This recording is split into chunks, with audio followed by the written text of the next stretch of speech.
and welcome to a new tutorial. Katrina here, and today we are going to be making some cloverleaf inspired post earrings. This earring design is so cute and it looks good in whatever size you make it. And I am going to show you two different sizes that I made in this video. To begin creating the earrings, we first need to collect all of our supplies, starting off with our wire. This is a 20 gauge silver plated copper wire. You could also use a heavier 18 gauge wire if you prefer.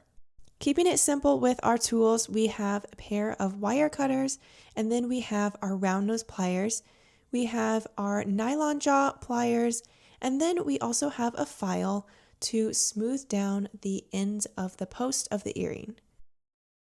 Now that you know what we need to create these earrings, pause the video, go grab your supplies, and let's get started. To begin creating these earrings, we are going to pull out a length of our 20 gauge wire.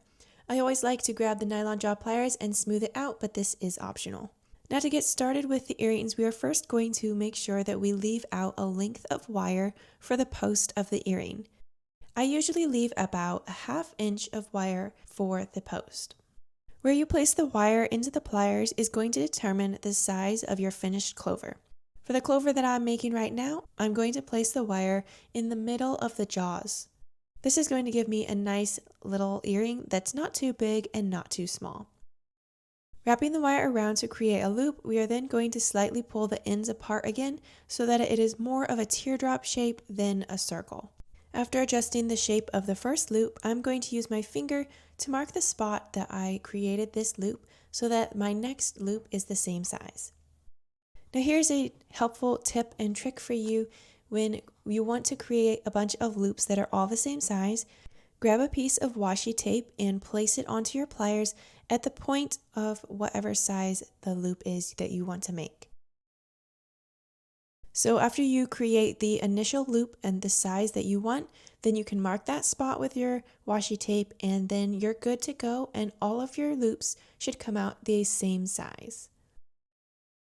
Now creating our second loop, we are going to have now a figure 8 pattern, and for our third loop we want to crisscross the wire, and we're going to create a second figure 8 pattern on top of this first one that we made. Creating our third loop in this same teardrop shape, and then we want to bend it slightly over, making sure that we bend it to the same size, and we are going to bring the wire back around in the opposite direction to create our fourth loop and that second figure 8 pattern. As you create this fourth loop, make sure that you bring that long end of the wire up over the top of the design. Adjusting this loop so that it is the same shape as the other 3 loops, we're then going to grab our wire cutters and snip off the long end of wire on the inside of that final loop. Having finished creating the clover design, we are now going to bend this wire over to create the post of the earring. Using either your round nose pliers or your nylon jaw pliers, bend this post over so that it is sticking straight out from the design.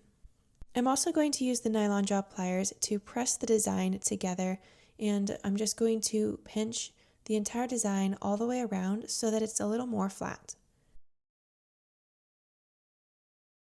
Now that we have the clover design, we can go back in with our fingers or pliers if necessary and do any adjusting that we want to the design, and also make sure that the end of wire that is within the clover is not sticking out of the design.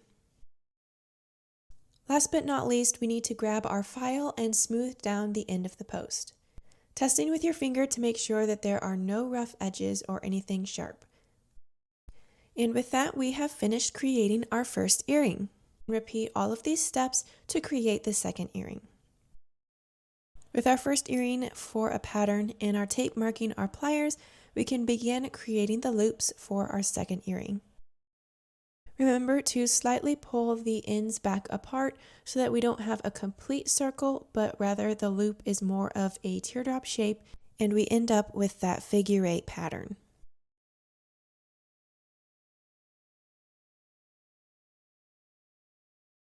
When you clip off the excess wire, make sure that that end is pressed into the clover and not sticking out. If you want to use your nylon jaw pliers to press the design together and kind of tighten the wire up, you can do that. And don't forget to grab your file and smooth down the end on the post of the earring. And once we have finished this second earring, our design is complete. I also wanted to show you what it looks like when you create this design with different sizes of loops. And this all depends on where you place the wire into your pliers. Both sizes here are so adorable, and it's completely up to you to what size you create your earrings.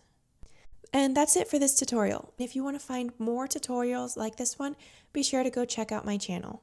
Don't forget to give this video a thumbs up, be sure to subscribe, and hit that little bell so you're notified every time I bring out a new tutorial.